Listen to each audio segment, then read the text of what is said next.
what would you say would be your like dream show?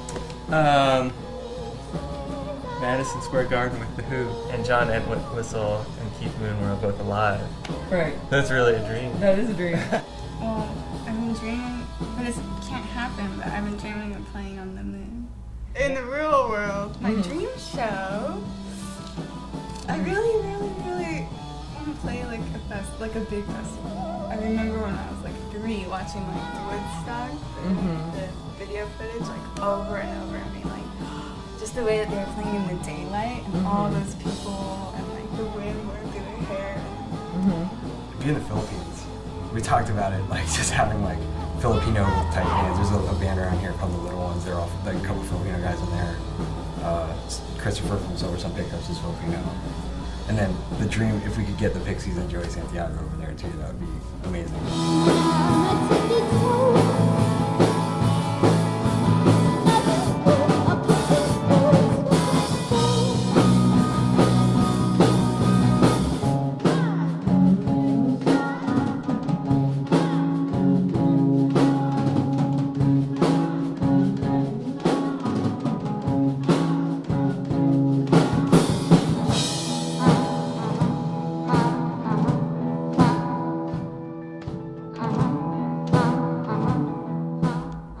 Differentiate for yourself that which is alive and living and that which is not living and not alive.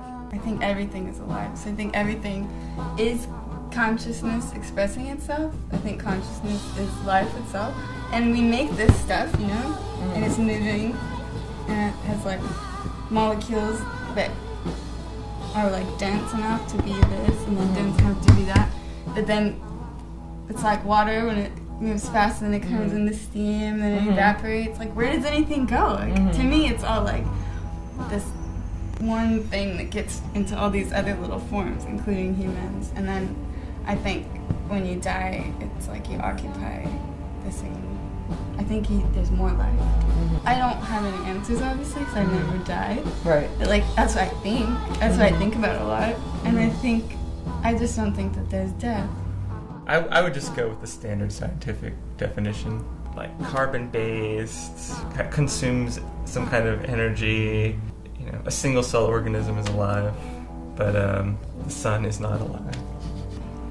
You know, it's weird because there's a part of me that like grew up like in the scientific realm, so like, you know, there's that definition of it for me.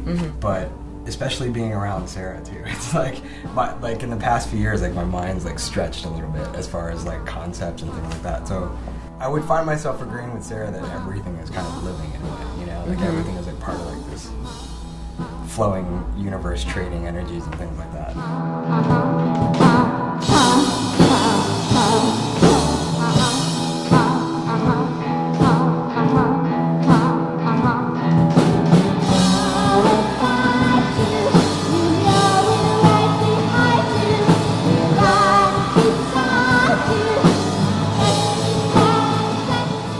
Believe in intuition, and if so, how often do you listen to it?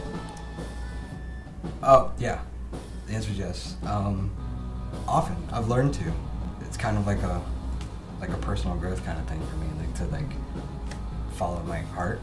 So yeah, that's definitely. Like intuition, it is a spiritual concept, but it is a real thing. Like when you understand it and when you actually let it in, it's a very, very in tune with the whole, like in tune with the intention of life, like, which I believe is love and creativity. Yeah, I mean, everyone has intuition. I don't try and use intuition to divinate the future or pick stocks or whatever. Right. But yeah, everybody uses intuition.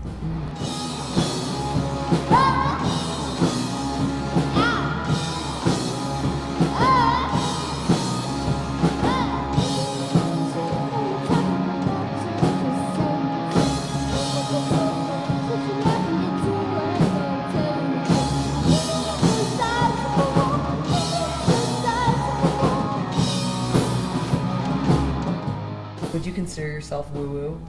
Woo-woo? Yeah. Like, metaphysical and into like, into psychic stuff and. Yeah. No, I mean, I think that's mostly like entertainment. Mm-hmm.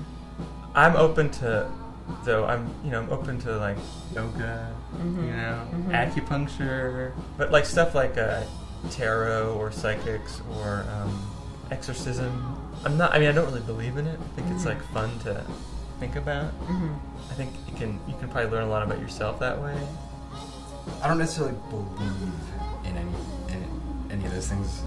I guess is like a core belief, but I'm definitely open to a lot of those ideas. Like, especially in this band, there's some like mystical kind of like ride. I think Not so extreme as people might think, because like when I'm around the really extreme ones, I'm just like, so not me, you know? Like, Yeah. I've been around people that are seriously woo. Yeah. Like, I'm not that far out. Like, I Right. like some groundedness in it. And also, I just enjoy asking a lot of questions. I think that's what, at the core, I think that's really what I am.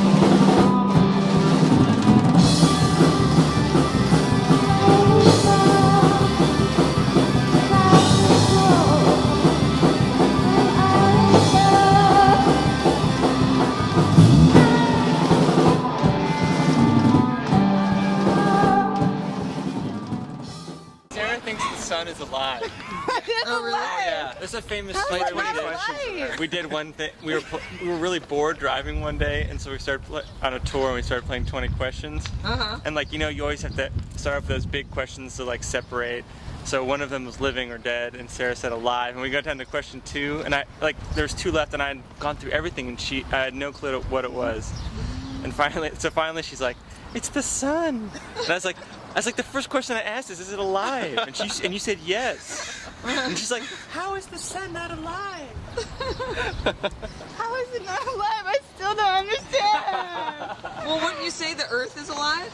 Yes! Yeah. There are living things on the Earth. The sun is just a gas. That's kind of true. It's just helium That's and true. hydrogen, Yeah. an atomic explosion. Actually, I don't know if anything cannot be alive.